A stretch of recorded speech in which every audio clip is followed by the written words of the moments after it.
Selamat hari Minggu anak-anak.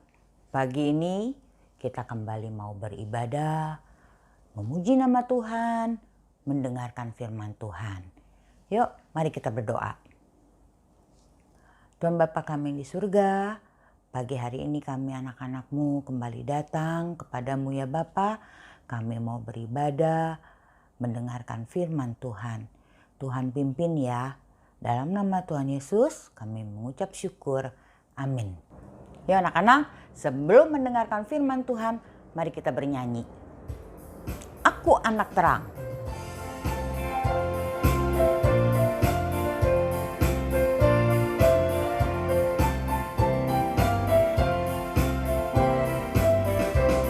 Aku anak terang, tugasku memberi terang. Aku anak terang, Yesus yang selamatkanku. Aku anak terang, aku tak suka berdusta. Aku anak terang, anak yang Tuhan suka.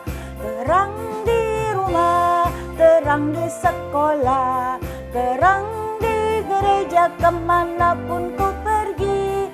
Terang di rumah, terang di sekolah, terang di gereja kemanapun ku pergi.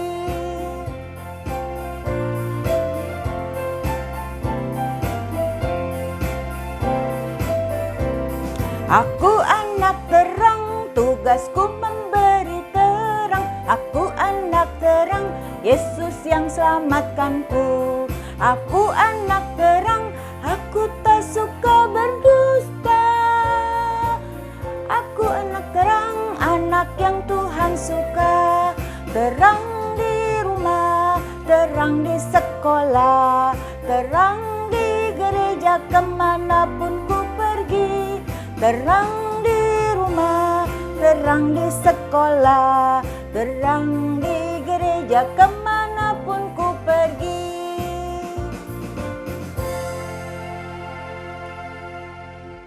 Nah anak-anak, inilah evaluasinya untuk minggu ini. 1. Siapakah mertua Rut?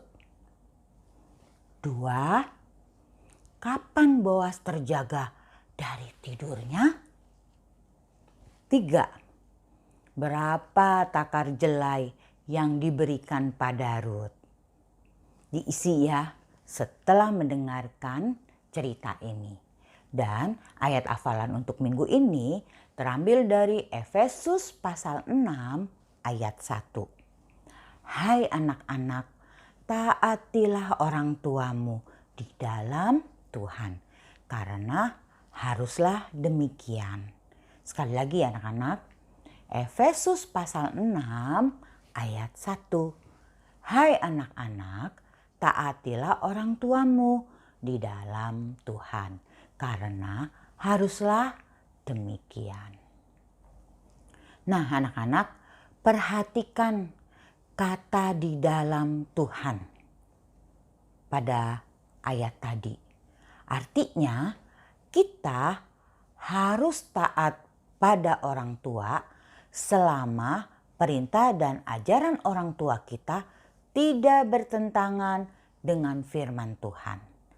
Jikalau ada perintah yang bertentangan dengan firman Tuhan, kita tidak lakukan anak-anak. Karena kita anak-anak Tuhan yang sudah dihapus dosanya. Jadi jangan lakukan jika itu tidak sesuai dengan firman Tuhan. Oleh sebab itu, beritahu pada orang tua dengan cara yang baik dan benar. Jika perintah atau ajarannya tidak sesuai dengan firman Tuhan. Nah, cerita minggu kemarin, Rut pulang dari ladang Boas dan membawa biji gandum yang begitu banyak. Wow, Naomi sangat senang dan bersyukur. Berarti mereka bisa hidup dengan biji gandum yang dibawa oleh Rut yang begitu banyak. Nah, Rut juga membawa makanan untuk ibu Naomi. Lalu Naomi katakan, kamu capek nggak Rut? Seharian kamu di ladang. Nggak apa-apa Bu, aku ini sudah biasa. Dan ini besok ditumbuk, dibuang kulitnya dan kita bisa makan, bisa menikmati. Dan keesokan harinya anak-anak dan hari-hari berikutnya Ruth kembali mencari jelai. Jelai itu biji gandum yang masih ada batangnya. Ya anak-anak. Nah sampai suatu kali Naomi berkata, Ruth sini ibu mau bicara. Ruth, ini sudah saatnya. Ibu carikan kamu jodoh. Saya pikir si Boas itu kan masih saudaraan dengan kita. Jadi dia boleh menjadi suami kamu. Nah anak-anak, di Israel punya aturan. Seperti Ruth, suaminya kan sudah meninggal. Maka saudara dari suaminya itu boleh gantiin. Tetapi karena adik dari suaminya si Ruth ini sudah meninggal juga, maka saudara sepupunya juga boleh gantiin. Itulah adat mereka. Boas itu harus menebus kamu Ruth. Kenapa? Karena ternyata Ibu Naomi telah menjual tanahnya untuk kehidupan sehari-hari anak-anak. Nah, menjual tanah buat orang Israel juga nggak boleh jual sembarangan.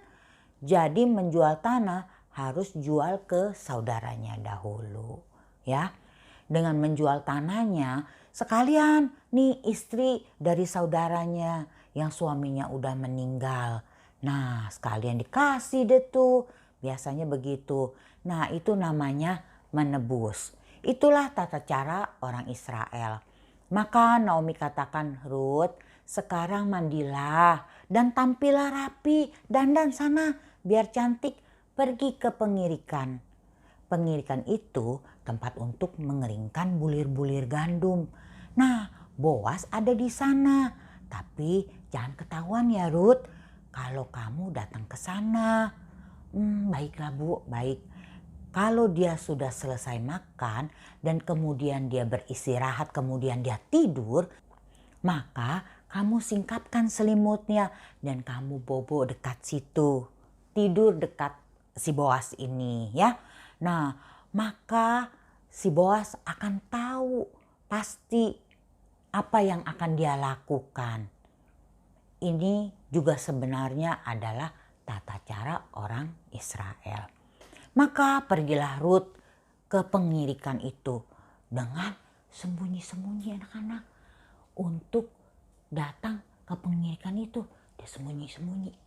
Nah, dia pelan-pelan ke sana dan ternyata benar anak-anak, si Boas ada di sana.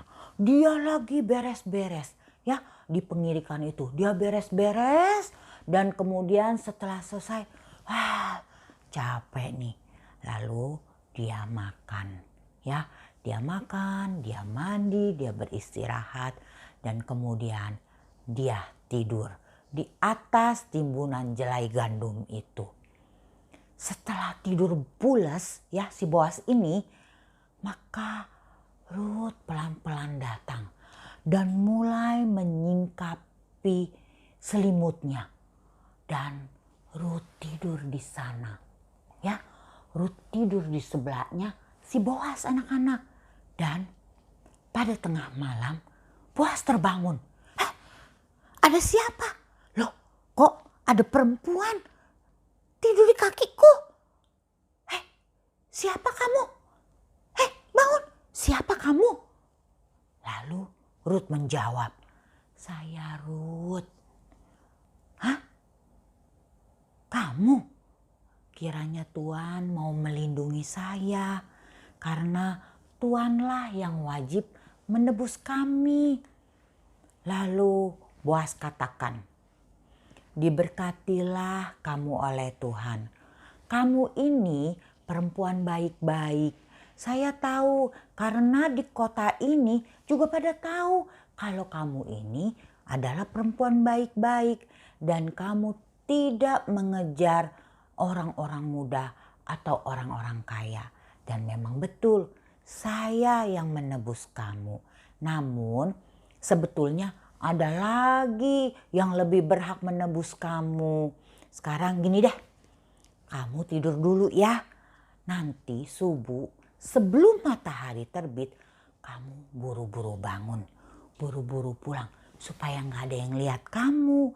Nanti dikira kamu perempuan nakal. Lalu Ruth kembali beristirahat. Begitu juga dengan Boas. Dan benar, ketika subuh, si Ruth bangun dan dia pun ingin segera pergi, mau pulang ya anak-anak. Dan Boas katakan, ayo buka selendangmu, ayo buka selendangmu. Lalu diberikan selendangnya, dibuka ya. Nah, aku isi 6 takar jelai. Lalu sana cepat pulang. Wah, Ruth gembira sekali anak-anak. Dan Ruth cepat-cepat pulang. Dan Boas pun pergi ke kota untuk mengurus tebus-menebus itu.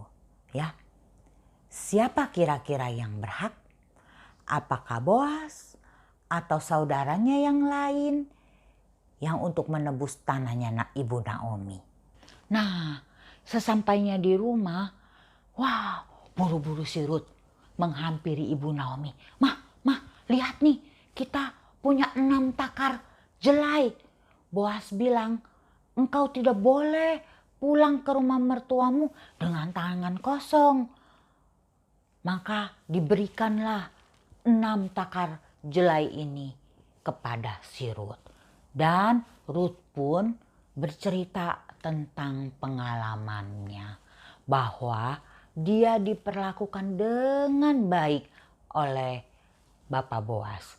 Bahkan sebelum pulang dia sempat dikasih 6 takar jelai. Maka Ibu Naomi pun tahu apa yang akan dilakukan Boas. Pasti Boas akan mengurus semuanya. Nah anak-anak, Ruth sepenuhnya menuruti perintah mertuanya. Dan apa yang terjadi dengan Ruth berikutnya dan apa yang dilakukan Boas. Nah, minggu depan kita dengar lanjutannya. Permisi. Permisi.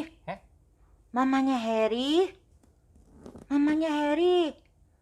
Siapa tuh ya? Setoran hari ini Mama. Ma. Mama Harry.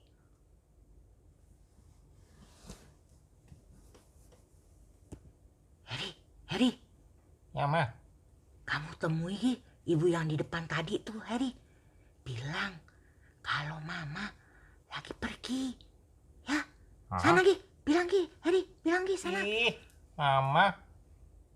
Harry nggak mau ah. Harry, susah amat sih kalau mau dibilangin Mama. Bilang gitu aja susah. Hah? Gimana sih? Disuruh begitu aja. Susah bener. Ma, kalau cuma bilang Mama lagi pergi, itu gampang. Tapi itu kan dosa, Ma. Hah? Dosa dikit doang. Hah? Banyak. Mama, biar dosa banyak, dosa dikit, semua ada hukumannya. Sedangkan kita sudah diampuni oleh Tuhan Yesus. Dan janji tidak lakukan lagi. Nih, Mama denger ya. Kita dengarkan cerita sekolah minggu. Apa yang Tuhan ajarkan. Yuk. Efesus pasal 6 ayat 1. Hai anak-anak, taatilah orang tuamu di dalam Tuhan, karena haruslah demikian. Nah anak-anak, perhatikan kata di dalam Tuhan pada ayat tadi. Artinya kita harus taat pada orang tua selama perintah dan ajaran orang tua kita tidak bertentangan dengan firman Tuhan. Jikalau ada perintah yang bertentangan dengan firman Tuhan, kita tidak lakukan anak-anak. Karena kita anak-anak Tuhan yang sudah dihapus dosanya. Jadi jangan lakukan jika itu tidak sesuai dengan firman Tuhan. Oleh sebab itu, beritahu pada orang tua dengan cara yang baik dan benar. Jika perintah atau ajarannya tidak sesuai dengan firman Tuhan. Her, terus Mama mesti gimana dong? Mama harusnya jujur saja sama ibu itu. Kalau hari ini Mama belum bisa bayar, besok baru bayar cicilannya. Ya sudah, Her. Mama ikut saran kamu deh. Nah, begitu dong. Itu baru mama aku. Oke. Mari kita berdoa. Bapa dalam surga, terima kasih untuk firman-Mu pada pagi hari ini. Biarlah firman-Mu ini menjadi pedoman bagi kehidupan kami sehari-hari. Dan biarlah kami boleh belajar dari apa yang sudah dilakukan oleh Ruth. Kami boleh menjadi anak-anak yang taat kepada orang tua, taat kepada Tuhan Yesus, dan menjadi anak-anak yang membawa berkat bagi banyak orang. Terima kasih ya Tuhan. Dalam nama Tuhan Yesus kami mengucap syukur. Amin. Nah anak-anak, inilah evaluasinya. Jangan lupa diisi ya. Selamat hari Minggu. Tuhan Yesus memberkati.